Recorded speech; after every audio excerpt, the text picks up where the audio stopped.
NLC நிறுவனத்தில் மத்திய அரசின் பங்குகளை விற்பனை செய்ய முடிவு செய்திருப்பதை மறுபரிசீலனை செய்ய வேண்டும். பங்குகளை விற்பது பொதுவுடைமை தன்மையை பாதிக்கும் என பிரதமர் மோடிக்கு முதல்வர் விஜய் கடிதம் எழுதியுள்ளார்.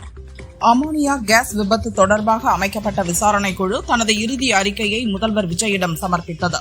சம்பந்தப்பட்ட இறால் ஆலையை நிரந்தரமாக மூட வேண்டும் என தமிழக அரசுக்கு அக்குழு பரிந்துரை செய்துள்ளதாக தகவல் வெளியாகியுள்ளது. அரசியலமைப்பு படுகொலை தினம், இந்திய ஜனநாயகம் கொடூரமாக நசுக்கப்பட்ட அந்த இருண்ட காலத்தை இன்று நமக்கு நினைவூட்டுகிறது என முன்னாள் பிரதமர் இந்திரா ஆட்சி காலத்தில் அமல்படுத்தப்பட்ட அவசர நிலை பிரகடனம் குறித்து பிரதமர் மோடி பதிவிட்டுள்ளார். தமிழகத்துக்கு நிதி நிலுவை எதுவும் இல்லை என மத்திய அமைச்சர் நிர்மலா சீதாராமன் தெரிவித்தார். அரசு கடன் வாங்குவதில் தவறில்லை, அதை அடிப்படை கட்டமைப்புகளுக்கு செலவிட வேண்டும். கடன் தொகையை கல்வி, வேலைவாய்ப்பு, தொழில் முதலீடுகளுக்கு செலவிட வேண்டும் என்று சொன்னார். அரசியல் விமர்சனங்களை சட்டசபையில் பேசாமல் வேறு எங்கு பேச முடியும்? எதிர்க்கட்சியும் பதில் சொல்லட்டும், ஆளும் கட்சியும் பேசட்டும், அதில் தவறு ஒன்றும் இல்லை என்கிறார் மத்திய அமைச்சர் நிர்மலா சீதாராமன். மத்திய அரசுடன் இணக்கமாக இருப்போம் என தாவேக அரசு கூறியிருப்பது மிகவும் வரவேற்கத்தக்கது. தமிழகத்துக்கு மத்திய அரசு கொடுக்க வேண்டிய அனைத்து நிதியையும் கொடுத்துவிட்டோம், இனியும் கட்டாயம் கொடுப்போம் என்று நிதியமைச்சர் நிர்மலா சீதாராமன் தெரிவித்துள்ளார். இந்த ஆண்டு மின்கட்டணம் உயர்த்தப்படாது என மின்துறை அமைச்சர் நிர்மல்குமார் அறிவித்துள்ளார். திமுக ஆட்சியில் மின்கட்டண உயர்வால் பலனடைந்தது மாப்பிள்ளையா மகனா எனவும் விமர்சித்தார். மின்துறையில் போதிய ஊழியர்கள் இல்லாததால் மாதந்தோறும் மின் கணக்கீடு தற்போதைக்கு சாத்தியமில்லை. மின்சார உற்பத்தியில் தனியாருக்கு வெளிப்படையான முறையில் அனுமதி அளிக்க உள்ளோம் என அமைச்சர் நிர்மல்குமார் தெரிவித்தார். மின்துறையில் வாங்கிய கடனுக்கு கடந்த 5 ஆண்டுகளில் ரூபாய் 75,000 கோடி வட்டி கட்டியுள்ளோம். இதை ஏன் வெள்ளை அறிக்கைகள் சொல்லவில்லை? பல தகவல்களை மறைத்து அவர்களுக்கு வசதியாக வெள்ளை அறிக்கை தயாரிக்கப்பட்டுள்ளதாக செந்தில் பாலாஜி தெரிவித்துள்ளார். மின்சார வாரியத்தில் முதல்வர் விஜய் பணியாணை வழங்கியவர்கள் அனைவரும் திமுக ஆட்சியில் தேர்வு செய்யப்பட்டவர்கள். தேர்தல் அறிவிக்கப்படாமல் இருந்திருந்தால் திமுக ஆட்சியிலேயே அவர்களுக்கு பணியாணைகள் வழங்கப்பட்டிருக்கும் என செந்தில் பாலாஜி குற்றம் சாட்டியுள்ளார். தமிழகத்தில் புதிதாக அறிமுகப்படுத்தப்பட்ட 300 அரசு பேருந்துகளின் சேவையை முதல்வர் விஜய் இன்று கொடியசைத்து தொடங்கி வைத்தார். புதிய பேருந்துகளில் ஒன்றான பெரம்பூர் செல்லும் 29A வழித்தட பேருந்தில் முதல்வர் விஜய் பயணம் மேற்கொண்டார். கோட்டையில் என்னை பார்க்க வேண்டும் என்றால் அங்குள்ள கோப்புகளை பாருங்கள், இந்த ஸ்டாலின் இருப்பான், மக்கள் மனதில் பதிந்திருக்கிறேன் என ஸ்டாலின் கூறியுள்ளார். சுயமரியாதையையும் தன்மானத்தையும் இழந்து திமுக கூட்டணியில் பயணித்தோம் என வைகோ கூறினார். கிளைகளே இல்லாத கட்சிக்கு 8 சீட், காணாமல் போன கட்சிக்கு 10 சீட் மற்றும் ராஜ்யசபா MP பதவி என விசிக தேமுதிகவை மறைமுகமாக சாடினார். முன்னாள் அமைச்சர் மகேஷ் நிமிர்ந்து நின்று நான் பணம் வாங்கவில்லை என சொல்ல முடியுமா? 1000 பள்ளிகள் என்றால் 1000 பள்ளிகளிடமும் ரூபாய் 25 லட்சம் பணம் வாங்கியிருப்பதாக அமைச்சர் ஆதவ் அர்ஜுனா கூறியுள்ளார். திருவள்ளூரில் அமோனியா கசிவால் உயிரிழந்தவர்களின் குடும்பத்தினரை நேரில் சந்தித்து ஆறுதல் சொல்ல நேரம் இல்லையா? கரூரை கை கழுவிவிட்டது போல் பெரியபாளையத்தையும் புறக்கணிக்கிறீர்களா முதல்வர் அவர்களே என நயினார் நாகேந்திரன் கண்டனம் தெரிவித்துள்ளார். தயவு செய்து திமுக தலைவர் ஸ்டாலின் இனி கூட்டணியே இல்லை என அறிவிக்க வேண்டும்.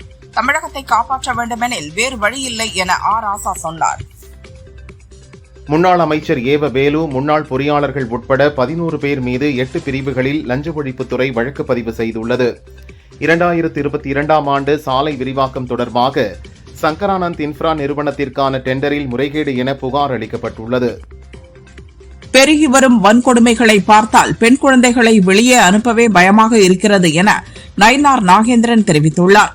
மக்கள் வயிற்றில் நெருப்பை கட்டிக்கொண்டு வாழ்கின்றனர் என்றார். திமுக தலைவர் ஸ்டாலின் விரைவில் சட்டசபை வருவார் என திமுக முன்னாள் அமைச்சர் KN நேரு கூறியுள்ளார். திமுக ஆட்சியில் பள்ளி கட்டிட அனுமதிக்கு லஞ்சம் கேட்டனர் என ஸ்ரீதர் வேம்பு குற்றம் சாட்டியுள்ளார். தென்காசியில் பள்ளி கட்ட விண்ணப்பித்த போது நகர ஊரமைப்பு துறையில் பணம் கேட்டனர். தாவேக ஆட்சியில் எந்த பணமும் இன்றி பள்ளிக்கு அனுமதி அளித்துள்ளனர் என்றார். சட்டசபையில் சினிமா போல் வசனங்கள் பேசுவது அநாகரிகமான செயல். அப்பாவை காணோம் என முதல்வர் விஜய் பேசியது தேவையில்லாத ஒன்று என நயினார் நாகேந்திரன் தெரிவித்துள்ளார். குரூப் 1 தேர்வுக்கான காலி பணியிடங்கள் எண்ணிக்கை விரைவில் அதிகரிக்கப்படும் என TNPSC அறிவித்துள்ளது.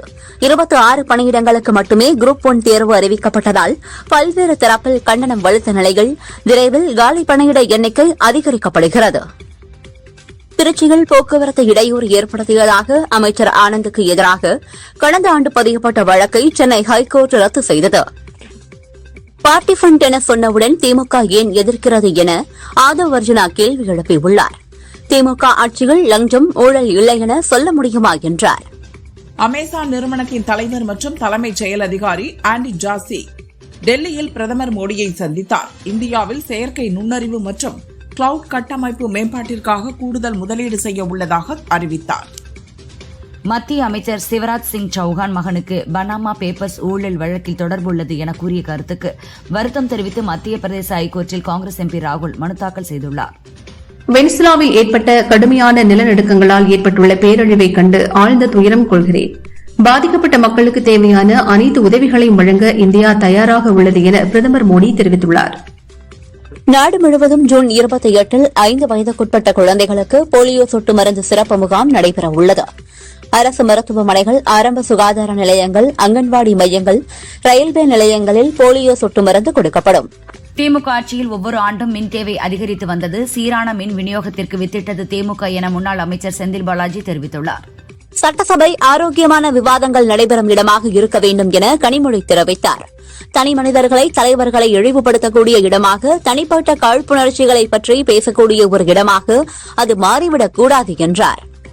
ஸ்டாலின் உதயநிதி விமர்சனத்திற்கு கருத்து சொல்ல விரும்பவில்லை என வைகோ தெரிவித்தார். கட்சி நிர்வாகிகள், தொண்டர்கள் கோரிக்கையை ஏற்று பொதுக்குழுவில் முடிவெடுப்போம் என்றார். தாவேக அரசு எப்போதும் மத்திய அரசுடன் இணக்கமாக செல்ல வேண்டும் என்றே விரும்புகிறது. இதை அவர்களது கூட்டணியில் இருப்பவர்களும் மக்களும் விரைவில் புரிந்து கொள்வார்கள் என திமுக எம்பி கனிமொழி தெரிவித்தார். சர்வதேச விண்வெளி நிலையத்தில் பழுதடைந்துள்ள கெனடாம்-2 ரோபோட்டிக் கையின் மணிக்கட்டு பகுதியை பழுது பார்ப்பதற்காக நாசா விண்வெளி வீரர்கள் அடுத்த வாரம் விண்வெளியில் நடைபயணம் மேற்கொள்ள தயாராகி வருகின்றனர். அடுத்த ஆண்டு முதல் வினாத்தாள் கசிவு சம்பவங்களை தடுக்க அரசு பெரிய சீர்திருத்தங்களை மேற்கொண்டு வருகிறது என மத்திய கல்வி அமைச்சர் தர்மேந்திர பிரதான் தெரிவித்துள்ளார். அரசு கலைக்கல்லூரிகளில் மாணவர் சேர்க்கை 43% நிரப்பப்படாமல் இருப்பதாக வரும் செய்திகள் அதிர்ச்சி அளிக்கின்றன என அன்புமணி தெரிவித்துள்ளார். கல்வித்தரம் சீரழிந்ததே மாணவர் சேர்க்கை சரிவுக்கு காரணம் என்றார். தாய்மாமன் தங்க மோதிரம் திட்டத்தை தமிழக அரசு மறுபரிசீலனை செய்ய வேண்டும் என மனிதநேய மக்கள் கட்சித் தலைவர் ஜவாஹிருல்லா வலியுறுத்தினார். அரசு மருத்துவமனைகளை மேம்படுத்துவதே முன்னுரிமையாக இருக்க வேண்டும் என்றார். சென்னையில் AI தொழில்நுட்ப உதவியுடன் வாகனங்களில் அதிவேகமாக செல்வோர், சிக்னல் மற்றும் சாலை விதிகளை மீறுவோருக்கு தானியங்கி மூலம் அபராதம் விதிக்கப்படும் என மாநகராட்சி கமிஷனர் சமீரன் தெரிவித்துள்ளார். மதிமுகவை விமர்சித்து ராசா பேசியது நாகரிகமற்ற செயல், அரசியல் எல்லைகளை கடந்து இதை வன்மையாக கண்டிக்கிறேன் என அக்கட்சியின் முதன்மை செயலாளர் துரை வைகோ தெரிவித்துள்ளார். அமோனிய வாயு கசிவால் பலியானோர் குடும்பத்தினரை சந்திக்காத முதல்வர் விஜயின் ஆணவம், அலட்சியம் அதிர்ச்சி அளிப்பதாக பாரதிய ஜனதா மாநில தலைவர் நயனார் நாகேந்திரன் பேசினார். முதல்வர் தினசரி சினிமாக்காரர்களை சந்தித்து சிரித்து பேசி மகிழ்கிறார் என கூறினார். மதுரையில் மாரத்தான் போட்டியில் பங்கேற்ற சில மாணவ மாணவிகள் மயக்கமடைந்ததால் அவர்களுக்கு முதலுதவி செய்தேன். ஒரு பெண்ணின் தகப்பன் என்கிற முறையில் மனிதாபிமான உணர்வோடு நான் செய்த உதவிகள் தவறாக சித்தரிக்கப்படுவது வேதனை அளிப்பதாக அமைச்சர் விஸ்வநாதன் தெரிவித்தார். டிரான்ஸ்பார்மர் மட்டுமல்லாமல் மின் கண்டக்டர் கொள்முதலிலும் முறைகேடு நடந்துள்ளது. 9 இடங்களில் மின் கண்டக்டர் கொள்முதல் செய்ததில் முறைகேடு கண்டறியப்பட்டுள்ளதாக அமைச்சர் நிர்மல்குமார் தெரிவித்துள்ளார்.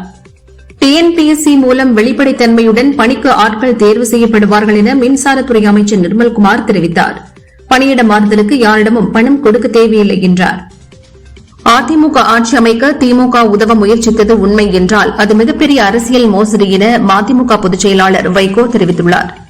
துறைமுகம் தொகுதி தாவேக வேட்பாளர் அசோக்குமாரை தாக்கியதாக பதியப்பட்ட வழக்கை ரத்து செய்யக் கோரி திமுக முன்னாள் அமைச்சர் சேகர் பாபு தொடர்ந்த வழக்கை சென்னை ஹைகோர்ட் தள்ளுபடி செய்தது. வழக்கை ரத்து செய்ய எந்த முகாந்திரமும் இல்லை என ஹைகோர்ட் தெரிவித்தது.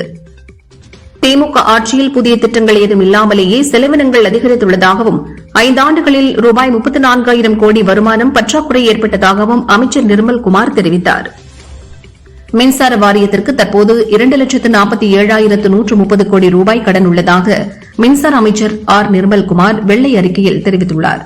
முன்னாள் பிரதமர் VP சிங்கின் பிறந்த நாளை முன்னிட்டு முதல்வர் விஜய் அவருக்கு புகழஞ்சலி செலுத்தினார். அவரது அர்ப்பணிப்பு இந்திய அரசியல் வரலாற்றில் என்றும் நிலைத்திருக்கும் என்றார். விவசாயிகள் நடத்தி வரும் போராட்டங்களை தாவேக அரசு கவனிக்க வேண்டும். இதுகுறித்து எதிர்க்கட்சித் தலைவர் உதயநிதி சட்டசபையில் பேசியிருக்கிறார். ஆனால் முறையான பதில் அரசிடமிருந்து வரவில்லை என திமுக தலைவர் ஸ்டாலின் தெரிவித்தார். முன்னாள் அமைச்சர் ஏவ வேலுவின் வீட்டில் ரெய்ட் நடப்பது தொடர்பாக பேசிய திமுக தலைவர் ஸ்டாலின், ஆளும் கட்சியினரின் இந்த மிரட்டலுக்கெல்லாம் அஞ்சிடும் இயக்கமல்ல திமுக, இதைவிட பெரிய அடக்குமுறைகளையே பார்த்தவர்கள் நாங்கள் என தெரிவித்துள்ளார். தாவேக் அரசு வெளிப்படைத்தன்மையுடன் செயல்படுகிறது. சட்டசபையில் மாண்புடன் தான் பேசுகிறோம். தவறான தகவல்களை கூறும்போதுதான் எதிர்த்து பேசினோம் என அமைச்சர் ஆதவ் தெரிவித்தார். மொஹரம் பண்டிகையை முன்னிட்டு புதுச்சேரி, காரைக்கால், மாஹி, ஏனாம் ஆகிய பகுதிகளில் உள்ள அனைத்து அரசு பொதுத்துறை நிறுவனங்கள் மற்றும் கல்வி நிறுவனங்களுக்கு புதுச்சேரி அரசு விடுமுறை அறிவித்துள்ளது. விடுமுறையை ஈடு செய்ய ஜூலை 4ஆம் தேதி வேலை நாளாக அறிவிக்கப்பட்டுள்ளது. திமுகவினரின் தாக்குதல்களுக்கு நான் அஞ்ச மாட்டேன், மரணத்தைக் கண்டு அஞ்சாத நான் வெறும் திமுகவை கண்டு ஏன் அஞ்சப் போகிறேன் என ஜோஹோ நிறுவனர் ஸ்ரீதர் வெம்பு பதிவிட்டுள்ளார். திமுகவினர் லஞ்சம் கேட்டு துன்புறுத்தியதாக பதிவு வெளியிட்டதால் தனக்கு எதிராக அக்கட்சியினர் தாக்குதல் பதிவு வெளியிடுவதாகவும் குறிப்பிட்டுள்ளார். டெல்லியிலிருந்து அமிர்தசரஸ் சென்ற ஏர் இந்தியா விமானம் தவறுதலாக பாகிஸ்தான் வான்வெளிக்குள் நுழைந்த விவகாரத்தில் பணிக்குழுவினரையும் அமிர்தசரஸ் ஏடிசி அதிகாரியையும் பணியிடை நீக்கம் செய்த விமான போக்குவரத்து ஒழுங்குமுறை ஆணையம் நடவடிக்கை எடுத்துள்ளது. புவனேஸ்வரியில் உள்ள சங்கா பவனில் P.K. பாண்டியனின் மனைவியும் முன்னாள் IAS அதிகாரியுமான சுஜாதா, ஒடிசா மாநில முன்னாள் முதல்வர் நவீன் பட்நாயக் முன்னிலையில் பிஜு ஜனதா தளம் கட்சியில் முறைப்படி இணைந்தார். விண்வெளி கழிவுகள் இல்லாத செயற்கைக்கோள் பயண திட்டங்கள் குறித்து பிரிக்ஸ் விண்வெளி முகமைகளின் தலைவர்கள் கூட்டத்தில் விவாதித்ததாக இஸ்ரோ தலைவர் நாராயணன் தெரிவித்துள்ளார். மாண்டிகாவில் காவிரி ஆற்றில் செல்ஃபி எடுத்தபோது நீரில் மூழ்கி ஒரே குடும்பத்தைச் சேர்ந்த 5 பேர் பலியாகினர். விஜயம்மா என்பவர் ஆற்றில் வழுக்கி விழுந்த நிலையில் அவரை காப்பாற்ற சென்ற 5 பேரும் உயிரிழந்தனர்.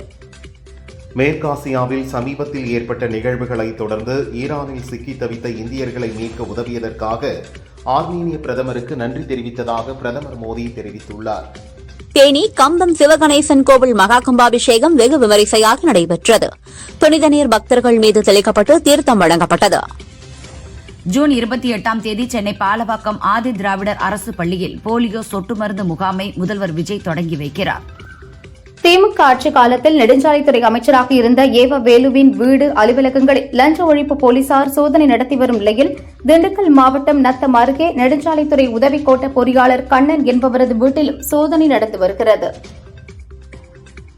ஜூன் 28இல் விருதுநகர், தென்காசி, திருநெல்வேலி, நீலகிரி, கோவை, திருப்பூர், திண்டுக்கல், தேனி, மதுரை, கன்னியாகுமரியில் கனமழைக்கு வாய்ப்பு என வானிலை ஆய்வு மையம் தெரிவித்துள்ளது.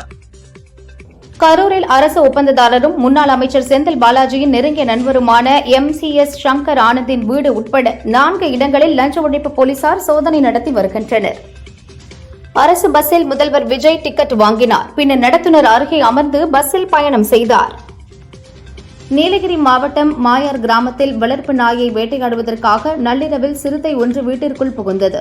வீட்டு உரிமையாளர் சாமர்த்தியமாக செயல்பட்டு சிறுத்தையை வீட்டிற்குள் பூட்டி வைத்தார். பின்னர் வனத்துறையினர் அங்கு வந்து சிறுத்தையை மீட்டு சென்றனர். திண்டுக்கல் மாவட்டம் நத்தம் அருகே பிஸ்கட் குடோனில் மின் கசிவால் ஏற்பட்ட தீ விபத்தில் 30 லட்சம் ரூபாய் மதிப்புள்ள பிஸ்கட், குளிர்பானங்கள் மற்றும் மினி வேன், பைக் உள்ளிட்டவை முற்றிலும் கருகியது. சம்பவம் குறித்து போலீசார் விசாரித்து வருகின்றனர். திருவள்ளூரில் அமோனியா கசிவு ஏற்பட்ட ஆலையை நிரந்தரமாக மூட 3 பேர் கொண்ட குழு தமிழக அரசுக்கு பரிந்துரை செய்துள்ளது. தமிழகம் முழுவதும் அபாயகரமான ரசாயனங்களை பயன்படுத்தும் 1774 ஆலைகளை ஆய்வு செய்யவும் பரிந்துரை செய்யப்பட்டுள்ளது. கோவாவில் பாக கடற்கரையில் பாறைகளுக்கு இடையே அமர்ந்து ரீல்ஸ் எடுத்த சஹாஸ் அஷ்பாக் என்ற சுற்றுலா பயணி ராஜசாலையில் சிக்கினார். பல மணி நேரங்களுக்கு பின் அவரின் உடல் கரை ஒதுங்கியது. தங்கம் விலை சவரனுக்கு 1680 ரூபாய் குறைந்து ஒரு சவரன் 1,05,120 ரூபாய்க்கும், கிராமுக்கு 210 ரூபாய் குறைந்து ஒரு கிராம் 13,140 ரூபாய்க்கும் விற்பனையாகிறது. வெள்ளி கிராமுக்கு 10 ரூபாய் குறைந்து ஒரு கிராம் 230 ரூபாய்க்கு விற்பனை செய்யப்படுகிறது. கோவை மாவட்டம் சோமையனூர் குடியிருப்பு பகுதிக்குள் நள்ளிரவில் புகுந்த சிறுத்தை ஒன்று ஈஸ்வரன் என்பவரது வீட்டில் இருந்த கோழிகளை கவ்வி சென்றுள்ளது. இது தொடர்பான வீடியோ வெளியாகியுள்ள நிலையில் அப்பகுதி மக்கள் அச்சத்தில் உள்ளனர். திருவள்ளூரில் அமோனியா கேஸ் கசிவால் பாதிக்கப்பட்டு சென்னை ராஜீவ்காந்தி மருத்துவமனையில் சிகிச்சை பெற்று வந்த மற்றொரு பெண் இறந்த நிலையில் பலியானோர் எண்ணிக்கை 12ஆக அதிகரித்துள்ளது.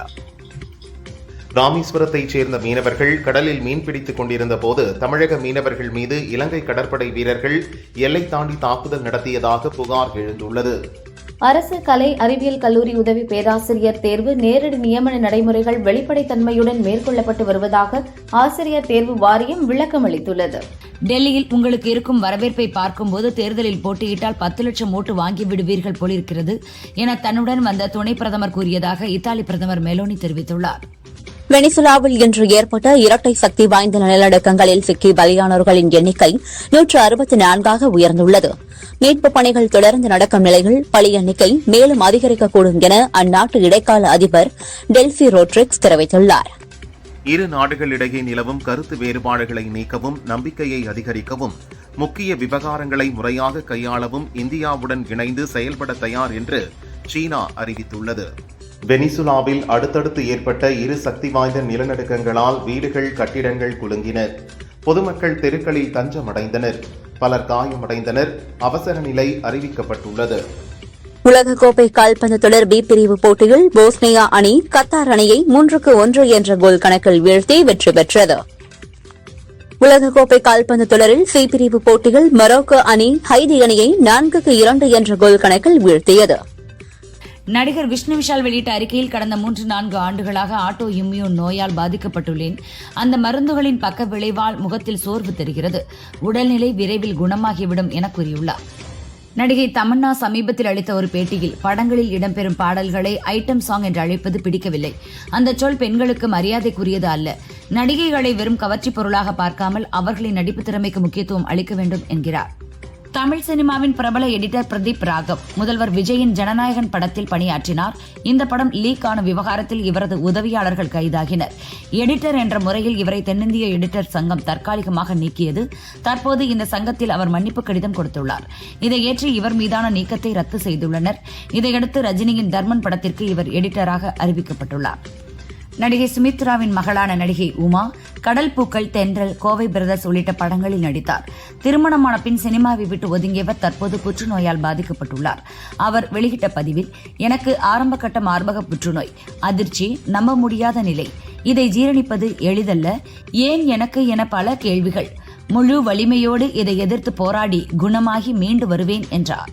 நடிகர் நாக சைத்தன்யாவை பிரிந்த பின் கடந்த ஆண்டு இயக்குனர் ராஜ் நெடிமுருவை திருமணம் செய்தார் நடிகை சமந்தா. இவரது நடிப்பில் கடந்த வாரம் எங்கள் தங்கம் படம் வெளியாகி வரவேற்பை பெற்றது. இவர் கர்ப்பமாக இருப்பதாக செய்தி பரவிய நிலையில் சமந்தாவே தான் கர்ப்பமாக இருப்பதாக அறிவித்துள்ளார். மேலும் இன்னும் ஒரு சிறிய இடைவெளி எடுக்கப் போகிறேன், இந்த தருணத்தில் மகிழ்ச்சியாக இருக்கிறேன் என்றார்.